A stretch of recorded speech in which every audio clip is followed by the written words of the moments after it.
Atom fertility Sri Rama Navami సందర్భంగా ultrasound IUI AMH పై 50%, IVF పై 25% తగ్గింపు. ఈ ఆఫర్లు కొత్త పేషెంట్స్ కి మాత్రమే.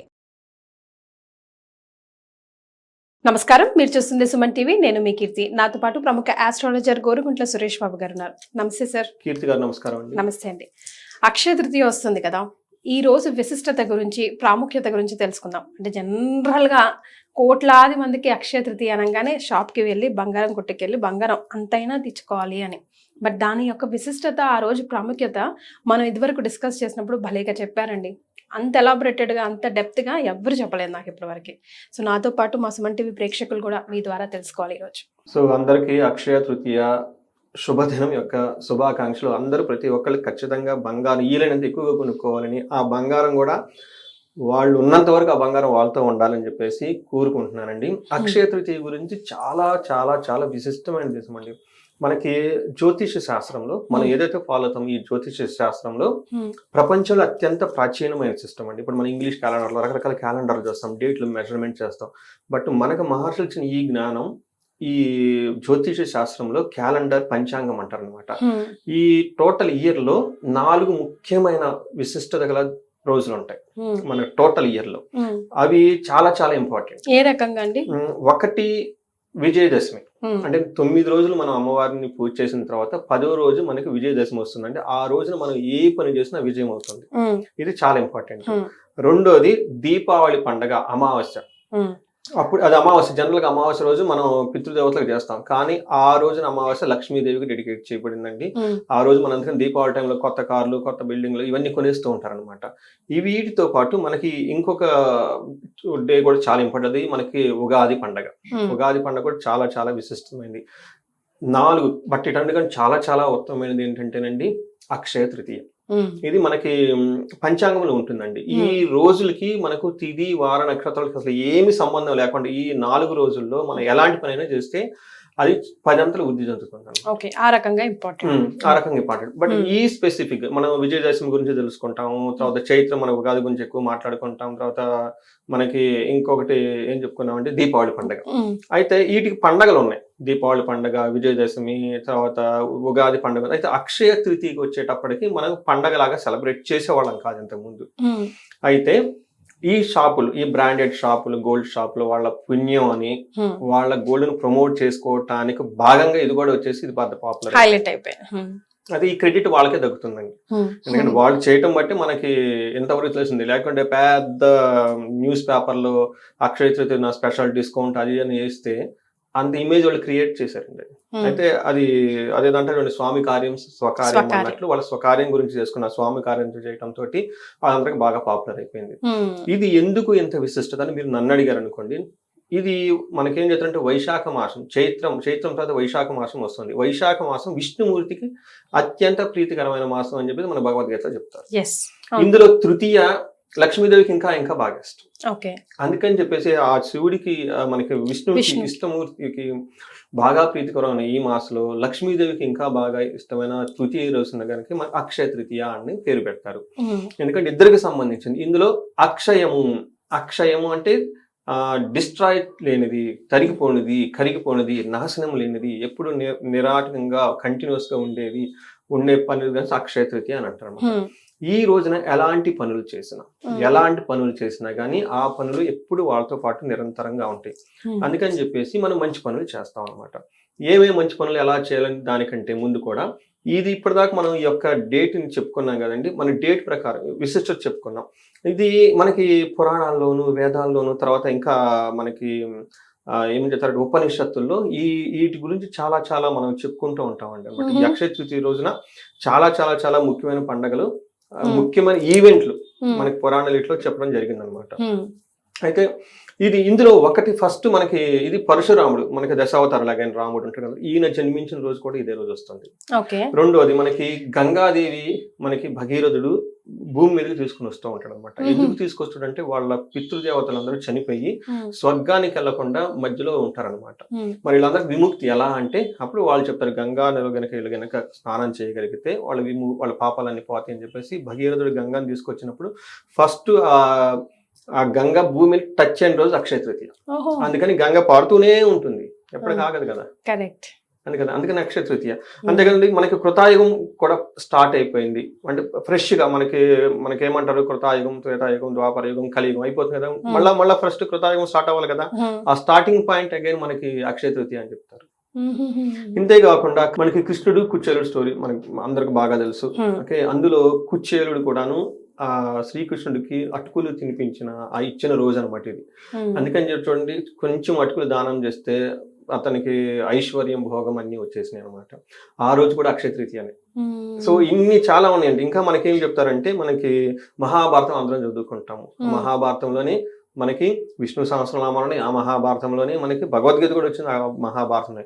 ఇది వ్యాస మహర్షి స్టార్ట్ చేయటం, అంటే రాయటం స్టార్ట్ చేసింది అక్షయ తృతీయ రోజు. అది వెరీ వెరీ ఇంట్రెస్టింగ్ గా ఉంటది.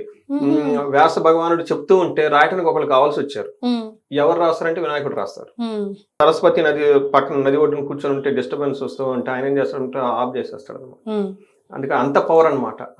అందుకంటే ఈ అక్షయ తృతీయ రోజున కనుక స్టార్ట్ చేస్తే ఎన్ని ఆటంకాలు ఉన్నా ఏదున్నా కానీ, ఇప్పుడు చూడండి మనకి ఈ మహాభారతం ఎప్పటికీ పోదండి.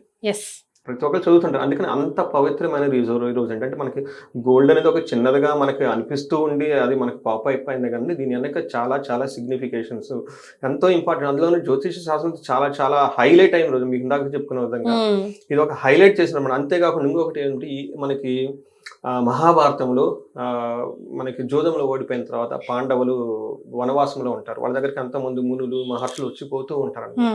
ఈ టైంలో వాళ్ళకి వచ్చిన వాళ్ళకి మనకి అతిథి మర్యాదలు చేయడానికి భోజనాలు కావాలి కాబట్టి వాటికి సంబంధించి ఎలా వస్తాయి అనే మహర్షులను అడిగినప్పుడు, వీళ్ళకి కష్టమైనప్పుడు వీళ్ళు మహర్షులు చెప్పారు, సూర్యుని యొక్క ఉపాసన చేయండి 40 రోజులు అని చెప్పి సూర్య భగవానుడి యొక్క విశిష్టత వివరించి ఆయనకు కావాల్సిన ఏ విధంగా చేస్తే అక్షయ పాత్ర వస్తుంది అని చెప్పేసి ఒక ఉపాసన చేస్తారన్నమాట. అప్పుడు సూర్య భగవానుడు ప్రత్యక్షం అయ్యి ధర్మరాజుకి అక్షయ పాత్రను ఇస్తారనమాట. ఇచ్చేసిన తర్వాత అందుకని చెప్పేసి ఒక్కసారి ఆ పాత్ర ఇవ్వటం వల్ల వీళ్ళకి అనంతంగా ఎప్పటికీ ఇస్తూనే ఉంటారనమాట. ఈ విధంగా మనకి అక్షయ పాత్ర పాండలకు రావటం కానివ్వండి. ఇంకొక ముఖ్యమైనది, చాలా మందికి ఇంపార్టెంట్ అయిన విషయం, ఈ రోజుల్లో ధనం ధనం ధనం, సంపద సంపద సంపద అంటూ ఉంటారనమాట. ఇది లేకపోతే నిజంగా లైఫ్ అనేది ఉండదు అనమాట. అంతే కదండి, లెగిసిన కాడి నుంచి స్కూల్ ఫీజులు కట్టాలి, అద్దెలు కట్టాలి, రెంట్లు కట్టాలి, ఈఎంఐలు కట్టాలి. అది లేకపోతే లైఫ్ ఎక్కడ ఉంటుంది? అయితే ఈ ధనం చాలా మందికి వస్తూ పోతూ ఉంటుంది. కానీ కొంతమంది దగ్గర ధనం నిలబడాలంటే, వాళ్ళ అకౌంట్ లో స్థిరంగా డబ్బులు ఉండాలంటే దానికి కావాల్సిన శక్తి కుబేరుడు అనమాట. ఈ కుబేరుడికి ఆ యొక్క పదవిని, అంటే ఈ ధనాన్ని రక్షణగా నువ్వు ఉండు, లక్ష్మీదేవి సంపదలకి రక్షణగా నువ్వు కాపాడు అని చెప్పేసి శివుడు అతనిని, ఆ కుబేరుని ఈ రోజునే అతను వరం ఇస్తాడనమాట. అక్షయ తృతీయ రోజునే అతనికి నియమించడం జరుగుతుంది అనమాట. అందుకని ఎప్పుడు కంటిన్యూస్ గా ఉంటానే ఉంటారు. అలాగే కాకుండా మనకి ఆది శంకరాచార్యులు కనకదార స్తోత్రం అది ఎప్పుడు నిరంతరం ఎవరో చదువుతూనే ఉంటారు, ఆగదు కదండి అసలు. అందుకని కనకదారం ఆయన ఆదిశంకరాలు చదివింది కూడాను మనకి ఆ కనక వర్షం కురిసింది కూడాను అక్షయ తృతీయ రోజు అని చెప్తారండి. సో ఇలా కాకుండా చాలా ఉన్నాయండి, చాలా చాలా చాలా ఉన్నాయండి. ఇలా మనం చెప్పుకుంటూ పోతే ఇంకెన్నో ఉంటాయండి. బట్ ఈ రోజున ఇంకొక 2 ముఖ్యమైనవి. ఒకటి మనకి ఏమని చెప్తారంటే, మనకి సింహాద్రిలో అప్పన్న, ఆయనకి ఎప్పుడు చందనంలో ఉంటారండి. ఈ ఒక్కరోజు మాత్రం చందనం లేకుండా దర్శనం చేస్తారు. అక్షయ తృతీయ రోజు అండి నిజ రూప దర్శనం చేస్తూ ఉంటారు. అంతేకాకుండా పూరిలో మనకి రథయాత్ర స్టార్ట్ అవుతూ ఉంటుంది కదండి. ఈ రథయాత్రకి రథం నిర్మించేది కూడా ఈ రోజు స్టార్ట్ చేసేది. సో ఇన్ని విధాలుగా జరుపుకున్న ఈ యొక్క గొప్ప విశిష్టత కలిగిన, అంటే మనకి పురాణాల్లో, వేదాలు రకరకాలుగా అన్ని చోట్ల మనకి ఈ పండుగల గురించి రకరకాల ఈవెంట్స్ లోను ఈ డే గురించి చెప్పడం జరిగింది. కాబట్టి ప్రతి ఒక్కళ్ళు దీన్ని సద్వినియోగం చేసుకోవాలి. ఏ విధంగా సద్వినియోగం చేసుకోవాలి? ఒకరు మనం మాలు, వ్రతాలు, యజ్ఞాలు ఇదంతా ఒక సెక్షన్ తీసేస్తే, సింపుల్ గా అంటే మనకి కాలేజ్ గ్రాడ్యుయేట్స్, లేదు అంటే అప్పుడే జాబ్ వచ్చిన వాళ్ళు, మన ఈ జనరేషన్ లో మనకు ఐటీ సాఫ్ట్వేర్ ఇవంతా చేసేవాళ్ళు, ఫారిన్ లో ఉన్న వాళ్ళు, వాళ్ళకి అంత టైం ఉండదు. కాబట్టి ఫస్ట్ చేయాల్సింది ఏంటంటే దీని యొక్క ఇంపార్టెన్స్ తెలుసుకోవాలి. ఇట్స్ గూగుల్ చేసుకొని, లేదంటే ఈ వీడియో చూసి. రెండోది మోస్ట్ ఇంపార్టెంట్ థింగ్ ఏంటంటే, ఆ రోజు తలస్నానం చేసి ఎప్పుడు ఆ రోజు ఎప్పుడు సర్వార్థ సిద్ధి యోగం ఉంటుందండి. మనకి ఎప్పుడు అక్షయ తృతీయ ఉన్నా ఆ రోజు సర్వార్థ సిద్ధి యోగం అని ఉంటుంది. ఆ పేర్లో ఉంటుందండి, సర్వము, అర్థము, సిద్ధి.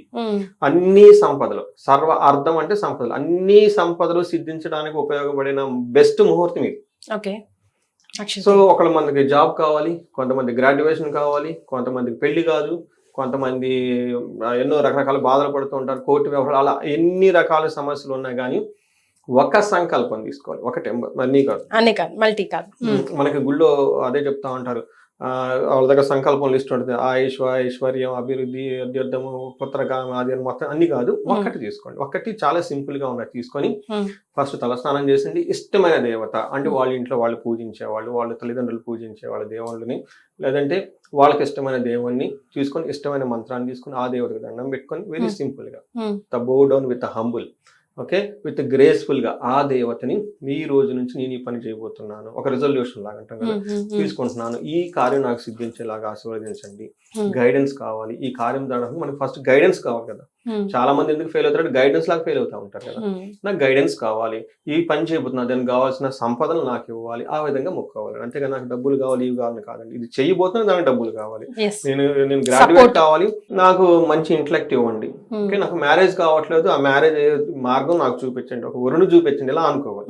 ఎందుకైనా పెళ్లి కావాలి డైరెక్ట్ గా అనుకోండి, పెళ్లి ఎప్పుడు అవుతుంది, అట్లా ప్రయత్నాలు చేస్తున్నాం కదా. ఇలా సంకల్పం తీసుకొని చక్కగా ఆ రోజున కనుక దండం పెట్టి సింపుల్ గా అండి, పెద్ద హంగామా లేకుండా చేస్తే ఖచ్చితంగా వాళ్ళకి ఆ కార్యక్రమం నిర్విఘ్నంగా కంప్లీట్ అవుతుంది, నిర్విఘ్నంగా అనమాట. సో అందుకని చెప్పేసి ఎక్కడ మనకి సర్వాధిక ఉద్యోగం చాలా చోట్ల వస్తుంది.